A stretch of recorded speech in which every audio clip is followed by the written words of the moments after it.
那么感染新冠后一直咳嗽，会是大家说的大白肺吗？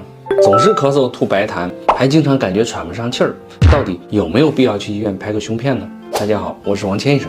那么大白肺到底严不严重呢？白肺其实并不是指肺变白了。那么当患者的肺部 CT 上显示了大片的白色病变，而且白色影像的面积高达70%到80%，那么就是大家最近经常说的大白肺了。那这种情况下，通常会出现在重症肺炎的患者身上。那么由于白肺的病情发展迅猛，患者可能还会伴随有多器官功能衰竭的情况，所以大家在阳了之后呢，都害怕新冠攻击自己的肺部，变成大白肺。那么问题来了，出现哪些症状的时候说明变成了白肺呢？或者是有可能变成白肺了呢？是经常发烧，还是不停的咳嗽吐痰呢？那么现在呢，很多朋友会以发烧时候的度数高低来判断新冠病情的严重，从而来推测肺部有没有损伤。那么这种想法其实是不对的。首先呢，您在发烧的时候其实是免疫系统在跟病毒做斗争。一般来讲，年轻人的免疫系统比较强，所以年轻人在感染新冠以后出现高烧的比例比较多。而部分老年人呢，可能本身有一些基础疾病，或者是呢免疫力要低下一些，即使没有发高烧，同样不容忽视，必要的时候可能要到医院来检查肺部。所以说呢，发烧时候的温度并不能作为评判肺炎严重的标准。那么除了发烧呢，有些朋友在感染新冠以后咳嗽不断，时不时的还会吐白痰。大家都知道，刚刚阳康以后由于呼吸道被病毒攻击，所以呢才会有咳嗽咳痰，其实很正常。但是要是一直咳嗽呢，会不会诱发肺炎呢？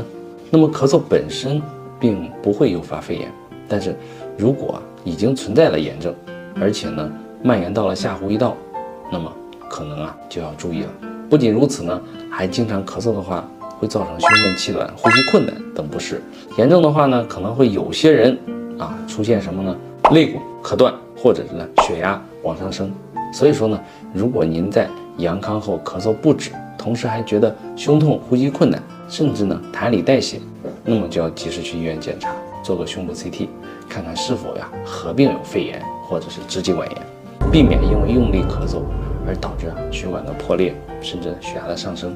当然了，对于普通人来说，同样不能忽视白肺的警惕信号。如果有条件的话呢，大家可以考虑在家里备一个指脉氧的一个监测仪，用来测量一下这个外周的血氧饱和度、脉率还有血流等问题。一般情况下，我们人体在不吸氧的情况下呢，我们指脉氧大概氧饱和度应该在95%以上一旦低于这个数值呢，那可能说明肺部情况比较严重。不过如果没有血氧仪的话，也不用着急。首先呢，我们要看患者是否有胸闷气促、神志萎靡的表现。其次呢，大家也可以监测一下呼吸频率和心率。一般来说呢，呼吸频率大约是在10到20次左右不同的体质之间可能会有微小的差距。但是如果呼吸次数每分钟大于30次，那么患者可能会出现了严重的缺氧症状。与此同时呢，心脏也会加快跳动，每分钟甚至会跳到120多次但是一般情况下，普通人群的心率往往在60到100次之间。那么怎么测心率呢？大家可以拿出家里的电子血压仪来测一测，上面也会显示。那如果没有的话呢，也可以把自己的手指放在手腕的桡动脉上计时1分钟。